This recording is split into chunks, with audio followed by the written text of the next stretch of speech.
আসসালামু আলাইকুম। আশা করি সবাই ভালো আছেন। এখন আমি খুবই গুরুত্বপূর্ণ রাইট ফর্ম অফ ভার্বস এর কিছু প্রবলেমস নিয়ে আলোচনা করব। এই প্রবলেমগুলো মূলত যারা বিসিএস পরীক্ষা দেন, পাশাপাশি যারা বিভিন্ন চাকরির পরীক্ষা দেন, তাদের জন্য খুবই ইফেক্টিভ। তাহলে চলুন আমরা শুরু করছি। প্রথম প্রবলেমটা কি দেখুন, number 1, this book dash first published in 1985। তো বলা হয়েছে যে এই যে খালি ঘরটা আছে বা শূন্যস্থানটা আছে, এখানে আমরা কি আনসার বসাবো? এখানে বি দেওয়া আছে। যদিও আমাদের যে পরীক্ষাগুলো আছে বা এক্সামগুলো আছে সেখানে কিন্তু অপশন দেওয়া থাকে, অর্থাৎ এ বি সি ডি এভাবে দেওয়া থাকে, কিন্তু বিষয়টা হলো যে আমার একটা সেন্টেন্স পড়ে সাথে সাথে আনসার করতে পারাটা কিন্তু সবথেকে ইফেক্টিভ জিনিস, তাই না? তাহলে বোঝা যায় যে না, ওই বিষয়টা আমি কতটুকু ক্লিয়ারলি জানি। তো এখন আমাদের এখানে বি দেওয়া আছে। তো আমরা নরমালি জানি কি বি মিন্স হচ্ছে am, is, are, was and were, right না? এদেরকে বলি আমরা ভার্ব টু বি। তাহলে am, is, are, was, were এরা যদি ভার্ব টু বি হয়, তাহলে সেক্ষেত্রে এই এম, ইজ, আর এদেরকে আমরা ইউজ করি প্রেজেন্টে, আর ওয়াজ, ওয়্যার এদেরকে আমরা ইউজ করি পাস্টে। এবার আমাকে বুঝতে হবে একটা সেন্টেন্স পড়ে যে আমরা এখানে এম, ইজ, আর ইউজ করব না ওয়াজ, ওয়্যার ইউজ করব। তো আমরা যেহেতু এখানে বলা আছে দ্য বুক বা this book dash first published in 1985, তো যেহেতু এখানে পাস্ট অর্থাৎ অতীতের কোনো কথা বলা আছে 1985, তো সেক্ষেত্রে আমাদের ওয়াজ, ওয়্যার এর যে কোনো একটা বসবে। তো এই জায়গা থেকে আমরা ওয়াজ বসাবো না ওয়্যার বসাবো সেটাও আমাদেরকে কিন্তু ক্লিয়ার হতে হবে। তো দিস বুক এই কথাটা কি? এটা সিঙ্গুলার। এটা কি? সিঙ্গুলার। তো আমাদের রাইট ফর্ম অফ ভার্বস যদি করতে হয়, দুটো বিষয় কিন্তু আমাদের খুব ভালো করে জানতে হয়।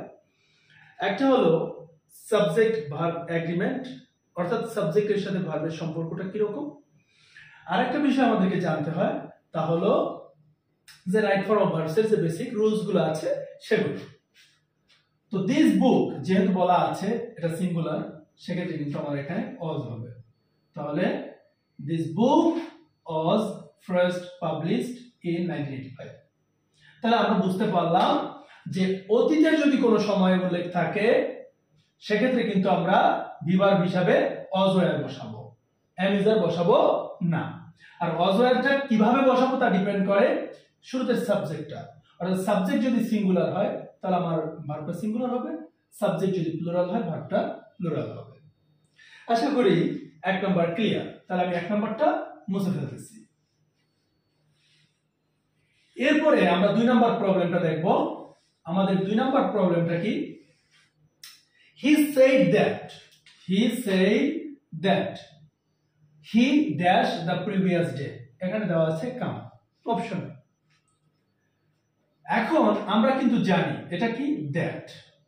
তো আমরা যারা ন্যারেশন করেছি, আমাদের ন্যারেশন কিন্তু একটা টপিক আছে গ্রামারের, ওই টপিকটা যারা করেছে তারা অটোমেটিকলি পারবে। এছাড়াও যদি নরমালি এমন হয় যে আমার দ্যাট এটা একটা কনজাংশন, এর আগে said আছে, said মিন্স ভার্বের পাস্ট ফর্ম, এটা কি ফর্ম?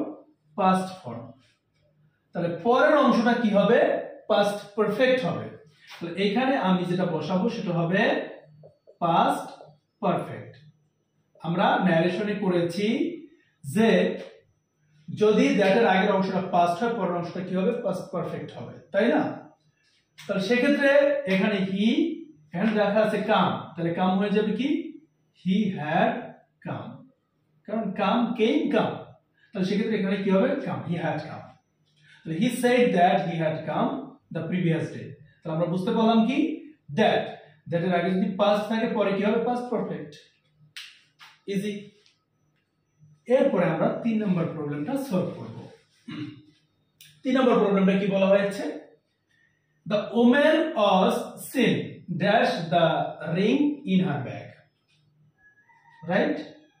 অর্থাৎ the woman was seen, এখন এই যে অংশটা আমরা যদি পড়ি তখন কিন্তু আমরা এখানে সিন দেখতে পাচ্ছি। কি দেখতে পাচ্ছি?